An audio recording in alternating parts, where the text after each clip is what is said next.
हम चाहते हैं कि वो विदेश के लोग भी पहने और जानिए वो उनको जानना चाहिए हमारी संस्कृति के बारे में। उड़ीसा तो आर्ट की भंडार है। आप देख रहे हैं सौगंध टीवी, सौगंध वतन की। ना ये सरकार मेरी है ना रौब मेरा है, मुझे सिर्फ इस बात का गर्व है कि मैं इस वतन की हूँ और ये वतन मेरा है। नमस्कार दोस्तों, आपका स्वागत है सौगंध टीवी पर और मैं हूँ दीपा शर्मा। क्या आपको पता है ओडिशा की एक ऐसी भी कलाकृति है जो कि सिर्फ देश में ही नहीं बल्कि विदेश में भी बहुत ज़्यादा प्रसिद्ध है। जी हाँ दोस्तों, मैं बात कर रही हूँ पटचित्र के बारे में। ये ऐसे चित्र हैं जो कि कपड़े, कागज़, ताल के पत्तों में बनाई जाती है। ये कब निर्माण हुए इसका तो कोई आज तक विवरण नहीं मिल पाया, पर ये बहुत सालों से चले आ रही है।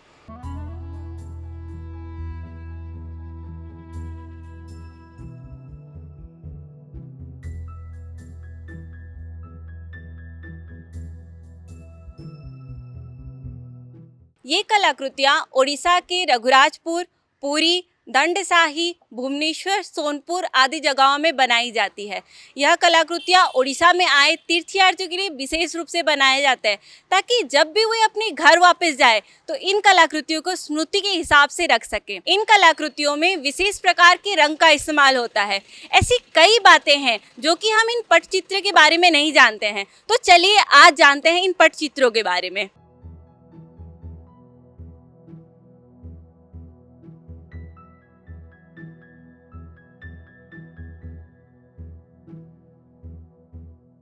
आइए जानते हैं पटचित्र के बारे में नेशनल लेवल डिज़ाइनर सस्मिता होता जी से। नमस्कार मैम। नमस्ते।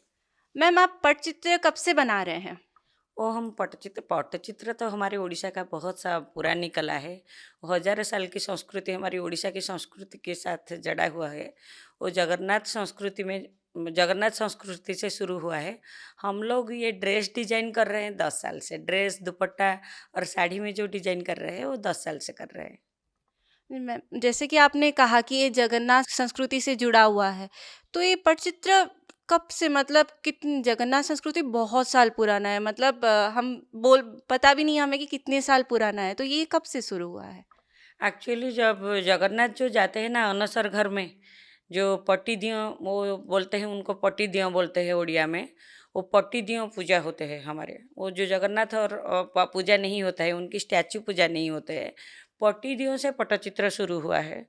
वो जो पुरी का गजपति महाराज है, वो कुछ आर्टिस्ट लेकर वो पट्टचित्र, वो पट्टी में जगन्नाथ की जब पिक्चर बनाकर उनको पूजा करते थे। वो जिस वक्त जगन्नाथ पूरी बुखार में पड़ते थे 15 दिन अनसर घर में, उसी टाइम वो पट्टचित्र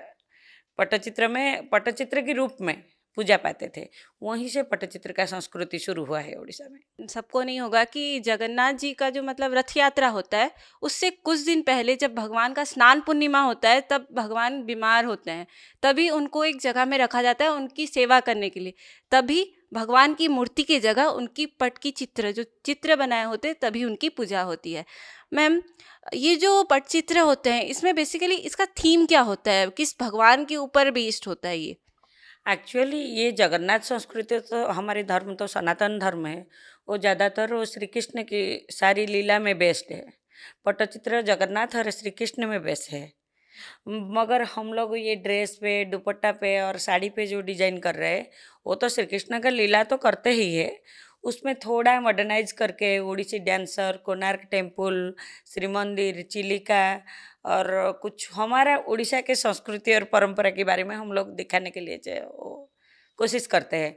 इंडिया में भी कुछ कुछ जगह है, जैसे ताजमहल है, जैसे कुतुब मीनार है, वो सब भी हम लोग आर्ट के द्वारा बनाते हैं। मैम, ये जो पटचित्र होते हैं क्या ये हाथों से ही कारीगरी की जाती है इसकी? जी, टोटली हाथों से बना होता है। हमारे जो मास्टर आर्टिस्ट होते हैं, वो पेंसिल में ड्राइंग करते हैं। पेंसिल स्के ओनली स्केल, पेंसिल, राउंडर इसको लगाकर वो ड्राइंग, पेंसिल स्केच बनाते हैं।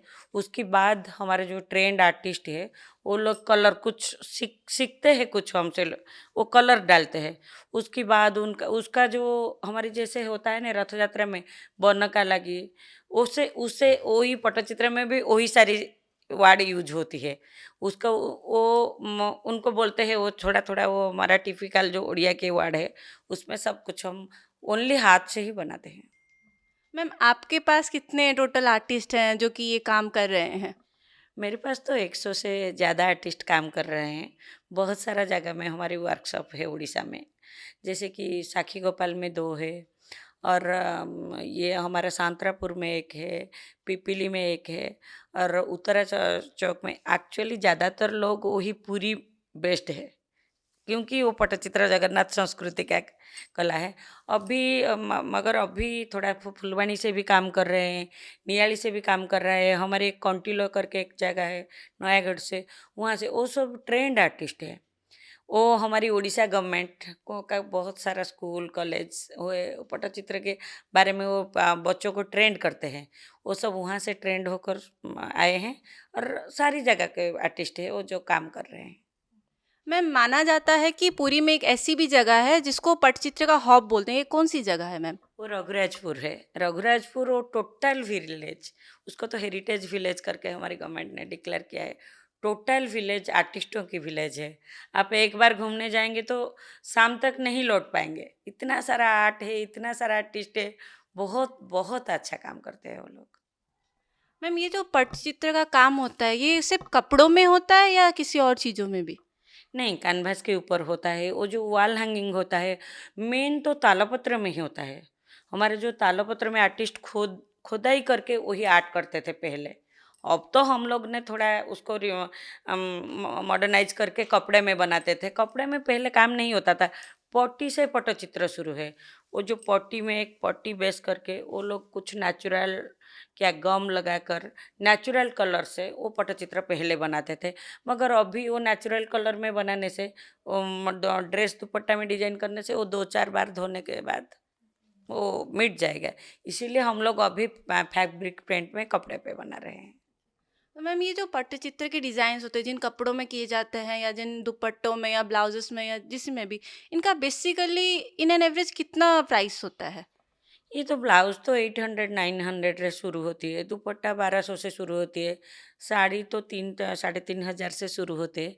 उसका कोई लिमिट नहीं है। आपको अगर एक पसापल्ली साड़ी जो उड़ीसा की ट्रेडमार्क है, आपको पसापल्ली संबलपुरी सिल्क साड़ी जो जिसका प्राइस 15 से 20,000 तक आती है, उनके ऊपर पट्टचित्र चाहिए तो प्राइस श्योर वो प्राइस तो बढ़ेगा ही बढ़ेगा। और अभी मेरे पास एक साड़ी होकर आई है, मैं आपको दिखाऊंगी। वो पूरा उड़ीसा की संस्कृति के ऊपर है। धौली है, खंडगिरी है, उदयगिरी है, उसके ऊपर श्री मंदिर है, कोणार्क है, उड़ीसी डांसर है। ये सब तो साड़ी तो वो आर्ट है उड़ीसा की। वो जो बहुत ट्रेंड आर्टिस्ट है, वो फाइन आर्ट और पट्टचित्र मिक्स है। उसकी वो साड़ी तो प्राइस ज़्यादा तो आएगी ही आएगी। मैम पट्टचित्र के बारे में अगर सब मिला के अगर कुछ बोलना चाहे कि लोगों को ये देखना चाहिए, ये देश में ही नहीं बल्कि विदेश में भी बहुत ज़्यादा फेमस है, तो क्या आप बोलना चाहेंगे? क्या हमारे दर्शकों को बताना चाहेंगे इस बारे में? एक्चुअली कलमकरी मधुबनी जितना फेमस है, पट्टचित्र अभी तक हुआ नहीं है। हम लोग वो कोई कोशिश कर रहा है जितना का फेमस मधुबनी है, कलमकारी है, हम पट्टचित्र की भी उतना फेमस कराना चाहते हैं। अब तो इंटरनेशनल में भी हम लोग बहुत सप्लाई करते हैं इंटरनेशनली, मगर जो इंडिया के लोग हैं वही लेते हैं। हम चाहते हैं कि वो विदेश के लोग भी पहने और जानिए वो उनको जानना चाहिए हमारी संस्कृति के बारे में। उड़ीसा तो आर्ट की भंडार है, उसमें आर्टिस्ट की कमी नहीं है। हजार हजार आर्टिस्ट है जो कि बहुत सारा आर्ट में निपुण है, मगर उनके पास काम नहीं है। उड़ीसा गवर्नमेंट बहुत कोशिश कर रहे हैं उनको काम देने के लिए, उनको ट्रेंड करने के लिए। और भी कोशिश मार्केट वो ज़्यादातर मार्केट वो वाइड करना चाहिए उसको। वो जैसे सारी लोगों के पास पहुंचना चाहिए। ऐसे उड़ीसा में कला होता है, ऐसे उड़ीसा में आर्टिस्ट भी होते हैं जो कि आपकी पिक्चर भी साड़ी में उतर सकता है। बहुत बहुत धन्यवाद मैम आपका टाइम देने के लिए और हमें पट्टचित्र के बारे में इतना कुछ बताने के लिए। Thank you ma'am. आपको भी बहुत बहुत धन्यवाद। हमारी उड़ीसा की कला संस्कृति के बारे में सबको वो इंट्रोडक्शन कराने के लिए आपको भी धन्यवाद। आज के लिए बस इतना ही। नीचे कमेंट करके ज़रूर बताएं कि आपको पट्टचित्र के बारे में जानकर कैसा लगा। और दोस्तों हमारे चैनल को प्यार दीजिए, सपोर्ट कीजिए और जल्दी से जाकर सब्सक्राइब कर दीजिए। और हाँ, हमें ये बताना ना भूलें कि आपको हमारे चैनल पर किस तरह की खबरें सुननी है। भुवनेश्वर से वीडियो जर्नलिस्ट पप्पू नायक के साथ दीपा शर्मा, सौगंध टीवी। आप देख रहे हैं सौगंध टीवी। सौगंध वतन की।